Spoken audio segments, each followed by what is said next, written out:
La bonne info, c'est à la bonne heure sur GTV. Bonsoir à toutes et à tous. Merci de suivre l'actualité de ce jeudi 13 février 2025, dont voici les titres. Le gouvernement face à la presse ce jeudi, il est représenté par 4 ministres ainsi que le secrétaire général du gouvernement. Un point de presse qui fait suite à la publication du rapport de la Cour des comptes sur les finances publiques de 2019 à la période du 31 mars 2024. Qu'est-ce qui ressort de ce rapport? La réponse dans cette édition. Convocation de Farbangom par le pôle judiciaire financier. Le député maire de Agnam est rentré chez lui après sa première audition. Cité dans une affaire de blanchiment de capitaux qui tournerait autour de 125 milliards, il devra à nouveau se présenter devant les juges le 27 février prochain, selon son avocat Maître Doudoundo, que vous pourrez suivre dans cette édition. Et puis, ce 13 février est célébré la journée mondiale de la radio. À cette occasion, GTV est allé à la rencontre de Ousmane Sen, coordonnateur de UCAD FM. Il reviendra sur l'importance de ce médium dans le paysage médiatique sénégalais. C'était là les titres, le développement, c'est juste après ceci.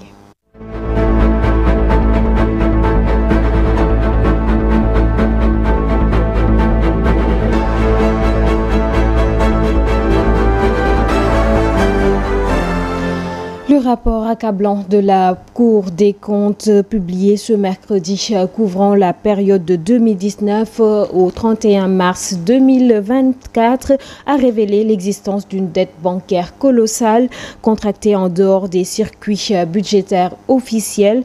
Selon ce document, l'État a cumulé un encours bancaire global de 2517,14 milliards de francs CFA au 31 mars 2024, sans traçabilité dans la comptabilité publique. Suivant les détails avec Mansour Diassé. Le rapport de la Cour des comptes tant attendu est finalement publié ce mercredi 12 février. La Cour, qui s'est penchée sur la gestion des finances publiques entre 2019 et 2023, a constaté beaucoup de manquements dans son rapport. Le déficit cumulé annoncé au FMI sur la période sous revue est très loin de sa valeur réelle. Si l'on prend en compte le volume exact des décaissements des emprunts projets, indique le document. Si l'on prend par exemple l'encourage de la dette de la loi de règlement de 2023, affirme qu'il est de 13 854 milliards. Or, selon le rapport de la Cour des comptes, l'encourage de la dette de l'administration centrale budgétaire s'élève à 18 558,91 milliards de francs CFA au 31 décembre 2023 et représente 99,67% au PIB, soit un écart de 25,27% entre les chiffres réels et le montant annoncé par le précédent régime. Le déficit budgétaire en 2023 annoncé par l'ancien régime est de 911 milliards, soit 4,9% du PIB. Pendant ce temps, le déficit recalculé de la Cour des comptes ressortir 2291 milliards, soit 12,3% du PIB. Autrement dit, on note un écart de 7,4% entre les chiffres réels découverts par les vérifications et ceux communiqués par l'ancien régime. En réalité, selon le calcul de la Cour des comptes, le déficit budgétaire était déjà de 8,85% en 2019 et dépassé la barre de 10% depuis 2011, 11,47%, alors que le gouvernement portait respectivement de 3,92% à 6,32% pour ces 2 ans. Cette dette issue de la convention de financement signée par les différents ministères des Finances échappe à l'autorisation parlementaire et ne figure ni dans les lois de finances, ni dans les registres de direction de la dette publique. La gestion opaque de ces emprunts, effectuée à travers des comptes bancaires sous l'ordre du ministre des Finances, expose l'État à de sérieux risques budgétaires. Pour aller un peu plus en profondeur dans ce rapport, le gouvernement a fait face à la presse. C'était tout à l'heure au niveau du building administratif. Il était représenté par 4 ministres. Il s'agit du ministre des Finances, du ministre de la Justice, du ministre de l'Économie, du Plan et de la Coopération, du ministre de la Formation professionnelle, par ailleurs porte-parole du gouvernement. Les 4 ministres ont été en compagnie du secrétaire général du gouvernement. Les détails de ce point de presse, nous y reviendrons probablement dans nos prochaines éditions. En attendant, nous avons recueilli un avis d'experts. Le rapport donc de la Cour des comptes publié hier révèle de nombreux écarts et manquements dans la gestion des deniers publics et d'abord une dette publique très importante, une démarche de bonne gouvernance salutaire certes, mais qui pourrait entacher l'attractivité du Sénégal auprès des investisseurs. C'est en tout cas la pensée de Mamadou Diao Bari, économiste, ingénieur financier. Il est joint au téléphone par Mansour Diassé. Donc ce rapport de la Cour des comptes vient aujourd'hui mettre la lumière sur la situation des finances publiques du Sénégal. Donc il faut rappeler que c'est une démarche très positive parce qu'à chaque fois qu'il y a une alternance entre les gouvernements, il faudra qu'on fasse un petit audit ou bien un petit rapport de ces situations. Donc si on se rappelle un peu vers le mois, là on a touché le maximum. Parce que quand vous regardez le taux d'endettement qui est tout près des 100%, ça crée. Vous regardez le déficit budgétaire, qui ont pensé à 4,6 ou 8,6%, même FMI avait tablé sur 8,6%, en réalité c'est 12,63%. Et donc quand on arrive à ces genres de situation, c'est explosif. Là, pour dire qu'on aura des solutions, ça va être très difficile parce que déjà le pacte de convergence que nous avions signé dans la zone UEMOA n'est plus respecté. Le taux d'endettement qui devrait être inférieur à 70%, nous sommes à 96%. Le déficit budgétaire qui devrait être inférieur à 3%, nous sommes à 4 fois. Donc tout ça, ça rend difficile les émissions ou bien l'attractivité du Sénégal, d'accord, dans la zone auprès des investisseurs internationaux et nationaux. Farba Ngom est finalement rentré chez lui après sa première audition par le pôle judiciaire financier. Selon son avocat, Maître Doudou Ndoye, le maire de Agnam devra se présenter à nouveau devant le parquet financier dans 15 jours, c'est-à-dire le 27 février prochain.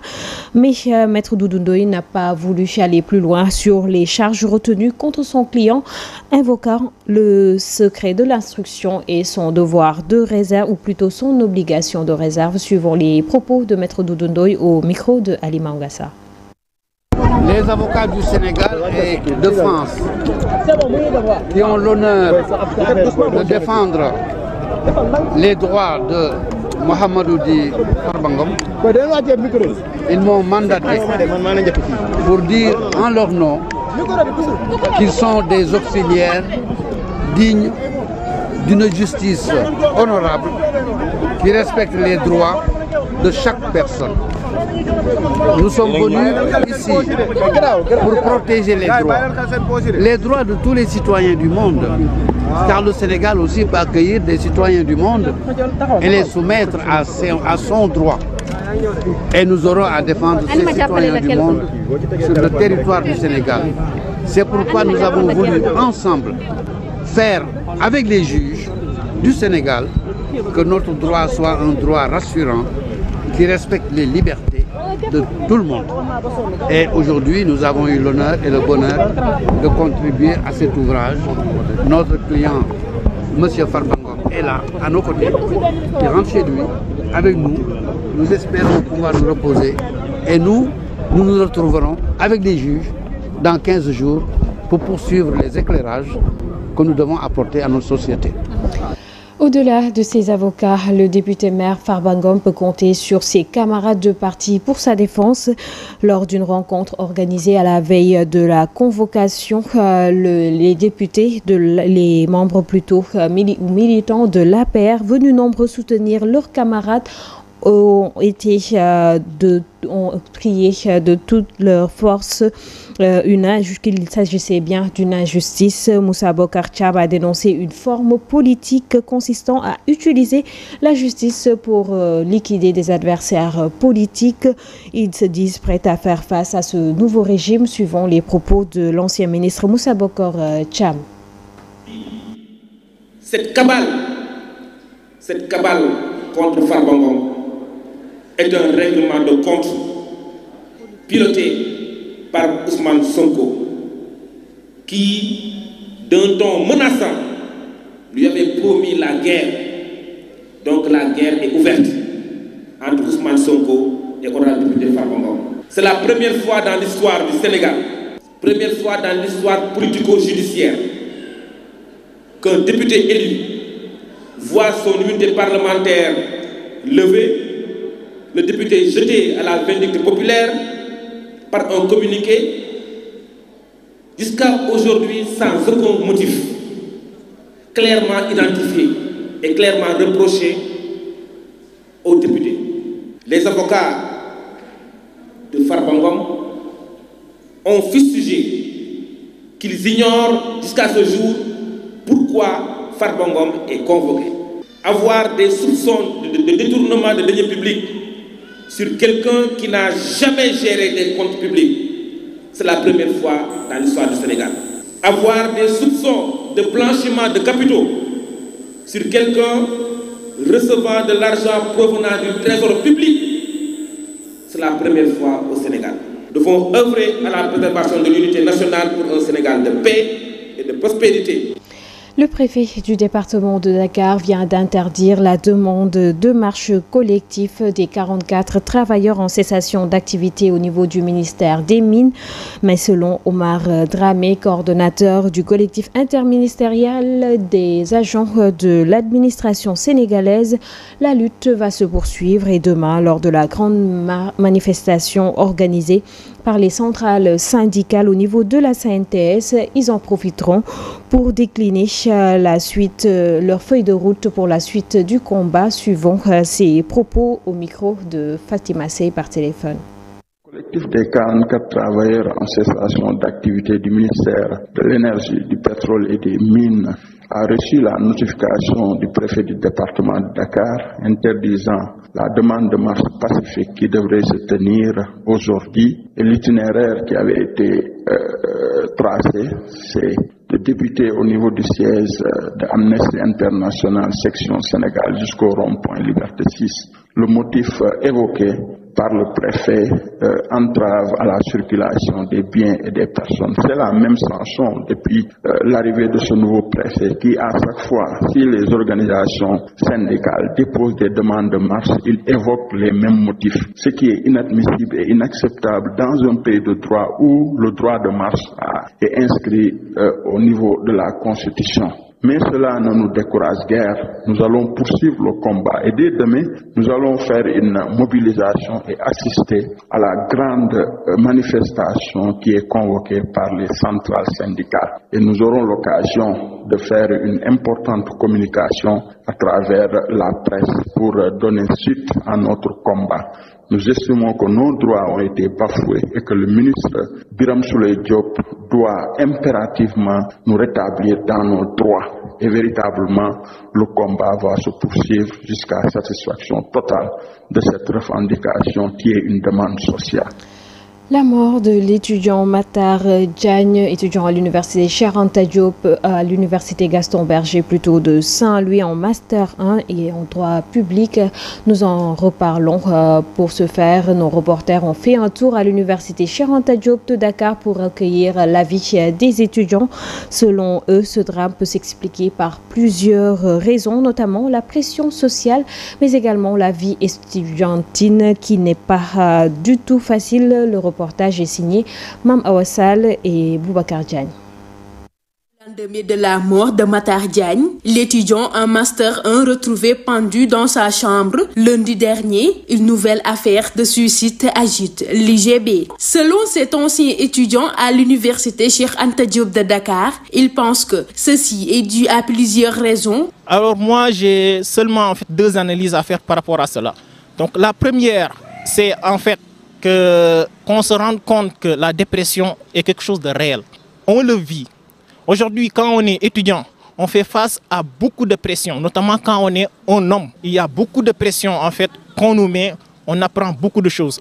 Trouvé en pleine marche en train de réviser ses cours, cet étudiant déplore cet acte de leurs camarades étudiants. C'est une situation très déplorable et nous déplorons vraiment ce qui s'est passé parce que nous sommes tous d'accord que les conditions étudiantines sont déplorables, sont difficiles et tous les étudiants le déplorent déjà, même pour obtenir notre bourse, c'est tout un problème.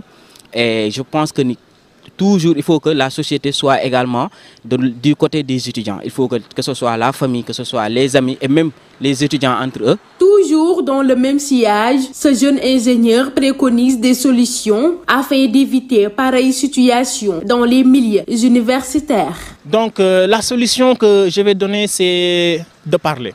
Toujours parler et parler. Il faut pas garder certaines choses pour soi-même. Il ne faut pas se recroqueviller. Donc, ce sont des choses en fait qui peuvent amener à la dépression et qui peuvent vous pousser à faire des choses qui ne sont pas normales. Donc, il faut parler aux étudiants, il faut parler à un ami, même si ce n'est pas un ami, il faut se confier aux parents ou bien à un proche. L'étudiant retrouvé sans vie dans sa chambre au village A de l'université Gaston Berger de Saint-Louis a fait le tour des réseaux sociaux, suscitant de nombreuses interrogations et inquiétudes. Ce drame a profondément bouleversé non seulement la communauté universitaire, mais aussi l'ensemble du pays. La disparition de ce jeune homme semble soulever des questions complexes sur notre capacité à reconnaître nos propres sentiments, de les réguler et de les maîtriser comme ceux des autres. Parlons à présent de la journée mondiale de la radio qui est célébrée ce 13 février. Un prétexte pour la GTV d'aller à la rencontre d'une icône de la radio. Il s'agit de Ousmane Sène, actuel coordonnateur de UCAD FM. Il revient sur l'importance de la radio dans le paysage médiatique sénégalais. Suivons-le dans un entretien avec Mam Awassal. Bon, la radio joue un rôle important dans l'accès à l'information, mais aussi dans la circulation des connaissances et dans le partage aussi de la science. Et la radio, c'est le médium le plus accessible, le moins coûteux et le plus commode, qui permet donc à tout le monde d'accéder à l'information. La radio a su s'adapter à toutes les époques. Je dis que c'est une révolution vraiment continue. La radio a su s'adapter par le contenant, c'est-à-dire on a toujours donc changé la radio, mais la radio donc a su s'adapter. La radio a su s'adapter par le contenu, parce que même avec les réseaux sociaux, la radio donc peut même organiser des émissions sur les réseaux sociaux, peut parler des réseaux sociaux, parler avec les réseaux sociaux et s'écouter encore sur les réseaux sociaux. Donc toutes les révolutions donc ont laissé la radio intacte, parce que jusqu'à présent, même avec l'intelligence artificielle, on voit que la radio continue à jouer ce rôle. Dans la radio, on sait que c'est un canal classique de transmission des connaissances. Ce qui veut dire que toutes les informations ne peuvent pas être véhiculées à la radio sans vérification, parce que c'est une information sûre d'abord, c'est une information sérieuse. Alors que pour les réseaux sociaux, c'est un langage peut-être qui n'est pas toujours contrôlé, c'est la liberté par essence. Et là, peut-être toutes les informations ne sont pas vérifiées, alors qu'à la radio même, il y a de la pédagogie pour enfants, mais de la pédagogie aussi pour adultes, ce qui n'existe pas toujours donc au niveau des réseaux sociaux. La radio a participé donc au processus de démocratisation de notre pays, parce que l'alternance survenue en 2000, vous savez que la radio a joué un rôle important. Ensuite, les autres alternances, à chaque fois, donc la radio avec cette instantanéité, cette possibilité de vivre les événements en direct, a permis quand même de vérifier et de rendre plus sûr même le processus électoral et le scrutin dans beaucoup de pays. Nous, on ne peut pas arrêter la science. Tout ce qu'on peut faire, c'est s'adapter. C'est-à-dire essayer de voir comment la radio peut maintenant recouper la marche de la science et en profiter et faire profiter aussi ses auditeurs. Maintenant, l'instantanéité et la vivacité qui existent dans le direct à la radio, je pense que ça, tu ne peux le vivre qu'au niveau de la radio. Une icône de la radio qui parle de son domaine, Ousmane Sène, qui est revenu sur l'importance de la radio, mais occupe-t-elle toujours cette place importante dans la société, surtout avec l'arrivée de l'Internet et des réseaux sociaux? La ligne de ses auditeurs semble s'affaiblir, même si certains fidèles restent toujours à l'écoute. C'est en tout cas ce qui est constaté dans ce reportage signé Aïssa Touba. Créée en 1946 aux États-Unis, la radio est l'un des médias les plus anciens, accessible et universel. Elle joue un rôle essentiel dans l'accès à l'information. Ce jeudi 13 février, la célébration de la Journée internationale de la radio est une occasion pour parler de son importance, surtout de son accessibilité. Oui, bien sûr, la radio est présente partout. Il y a beaucoup de recoins du pays où la télé n'arrive pas, l'Internet n'arrive pas, alors que la radio est présente partout.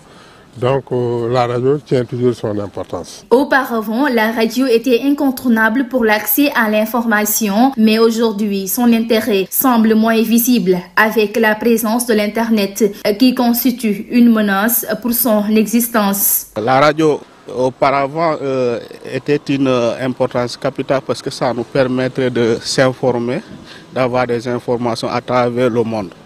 Mais maintenant, les tendances ont tendance à changer depuis qu'on a les nouvelles technologies. Cela veut dire que l'intelligence artificielle, les réseaux sociaux constituent une menace pour la radio du point de vue on est tout le temps connecté au monde. Donc les radios ont tendance à se disparaître de plus en plus. Quand même, ceci n'éloigne pas ses fidèles auditeurs. La radio, les vieux choisissent toujours la radio pour s'informer. À notre temps, quand on était un peu plus jeune, bon, il n'y avait pas de télévision, il n'y avait pas d'internet, donc pas de réseaux sociaux. On n'avait que les radios, donc tout le monde s'agrippait sur les radios. Donc d'où l'importance de la radio. Mais nous les vieux, on s'accroche à la radio. Initialement conçue pour transmettre des messages en code morse, la radio a rapidement évolué pour diffuser de la musique, des actualités et des programmes éducatifs, devenant un média de masse incontournable. Aujourd'hui, le nombre de stations de radio est estimé à plus de 40 000 dans le monde. Cependant, l'évolution de la technologie menace sa survie. Et puis dans le cadre du projet Sahel Jam, initié par le consortium ONG 3D, COSC et GRADEC, un atelier de création d'un cadre d'échange pour la prévention de la désinformation et les propos haineux s'est tenu ce jeudi 13 février aux résidences Mamoun. Selon les membres de la société civile, la question de la désinformation est au cœur des problèmes de gouvernance. Suivons les propos d'Ababakar Fall du GRADEC au micro de Ndelendiaï. Comme vous pouvez le constater avec nous, la question de la désinformation, je l'ai rappelé tantôt, est aujourd'hui au cœur des problèmes de gouvernance donc, dans le monde. C'est devenu, comme je l'ai dit également tantôt, un fléau des temps modernes qui sape aujourd'hui nos démocraties, nos vivre ensemble et constitue une menace donc, pour la paix.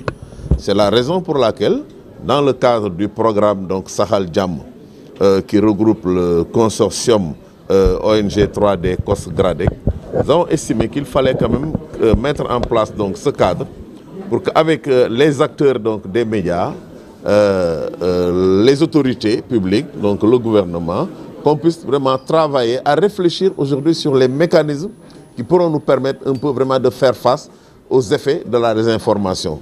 Comme vous le savez, c'est un fléau aujourd'hui qui menace nos sociétés. Aujourd'hui, de plus en plus, on assiste au niveau, disons, de ce qu'on appelle les médias sociaux, à la prolifération de discours de haine, à des informations erronées, vous savez, qui sapent l'unité nationale, qui créent des tensions donc, au sein des communautés.